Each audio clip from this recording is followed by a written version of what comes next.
राजधानी जयपुर के आसपास के जंगलों में लगातार बघेरों का कुनबा बढ़ता जा रहा है। जयपुर का झालाना लेपर्ड रिजर्व पर्यटकों के लिए खासा आकर्षण का केंद्र बना हुआ है। झालाना जंगल में करीब 43 लेपर्ड्स निवास करते हैं। झालाना जंगल 20 वर्ग किलोमीटर में फैला है। झालाना लेपर्ड रिजर्व की तर्ज पर गलता और नाहरगढ़ जंगल में भी सफारी शुरू करने की तैयारी की जा रही है। वन विभाग की ओर से गलता, आमागढ़ और नाहरगढ़ जंगल को विकसित किया जा रहा है। गलता जंगल में भी लेपर्ड्स की संख्या में इजाफा हुआ है। करीब 20 लेपर्ड्स गलता में रहते हैं। गलता वन क्षेत्र 16 वर्ग किलोमीटर में फैला है। गलता जंगल में विभाग की ओर से कॉरिडोर बनाया जा रहा है। वन्य जीवों की संख्या बढ़ती जा रही है। बड़ी विचित्र बात है। आज से 20 साल पहले आप सोचिए, पूरी दुनिया इस बात के लिए परेशान थी कि वन्य जीवों की संख्या घट रही है। आज 25 साल बाद हम ये बात कर रहे हैं कि वन्य जीवों की संख्या बढ़ रही है, तो इनका क्या करें।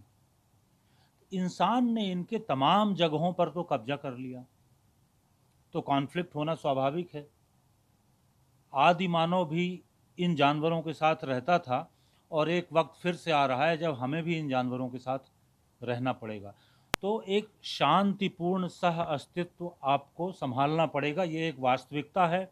ये मुझे और आपको सुन के अच्छा लगे या उतना अच्छा ना लगे जितना लगना चाहिए, पर इस सत्य को आपको स्वीकार करना पड़ेगा कि वनों की रक्षा, वन्य प्राणियों की रक्षा मेरे और आपके और प्रत्येक इंसान की रक्षा के लिए अनिवार्य है। तो धीरे धीरे हम इन क्षेत्रों को बढ़ा रहे हैं। तो जैसे आमागढ़ आपने कहा, उस क्षेत्र में भी संरक्षण, हैबिटेट इम्प्रूवमेंट कर रहे हैं। इधर बीड़ पापड़ वाला हिस्सा है, उधर भी कर रहे हैं। चीफ वाइल्ड लाइफ वार्डन के साथ मैंने स्वयं उन सब क्षेत्रों को देखा है। तो आने वाले 10 वर्ष में मैं उम्मीद करता हूं कि जयपुर के आसपास के जंगलों की भी बेहतरी होगी और वन्य प्राणियों का संरक्षण भी बेहतर होगा। जिन जंगलों में वन्य प्राणी रहते हैं उनका संरक्षण वैसे भी बेहतर होने लगता है।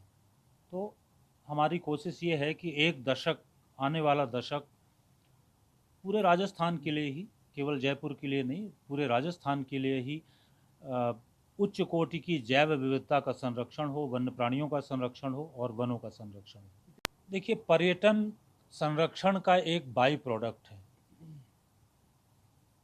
संरक्षण इसलिए नहीं किया जा रहा है कि पर्यटन बढ़े, संरक्षण इसलिए किया जा रहा है क्योंकि संरक्षण पर ही मानव का अस्तित्व निर्भर है। तो टूरिज्म भी हो सकती है, बहुत सारी अन्य जैव विविधता संरक्षण के साथ लोगों की आजीविका सुदृढ़ करने के बहुत सारे प्रयत्न और हो सकते हैं। तो ऐसे बहुत से प्रयत्न हो सकते हैं, बहुत सारे बाई प्रोडक्ट निकलेंगे। आप तो संरक्षण की दिशा में मजबूत एक भविष्य देख रहे हैं, ऐसा मैं आपको आश्वस्त करना चाहता हूँ। गलता और नाहरगढ़ जंगल में सफारी के लिए ट्रैक बनाए जा रहे हैं। इसके साथ ही ग्रासलैंड भी डेवलप की जा रही है। गलता जंगल में वन्यजीवों के लिए वाटर पॉइंट्स बनाए गए हैं। उम्मीद जताई जा रही है कि अगले साल तक गलता और नाहरगढ़ जंगल में सफारी शुरू हो सकती है। जंगल को एक दूसरे से जोड़ने के लिए कॉरिडोर भी विकसित किया जा रहा है। जयपुर से उमेश सैनी, ईटीवी भारत।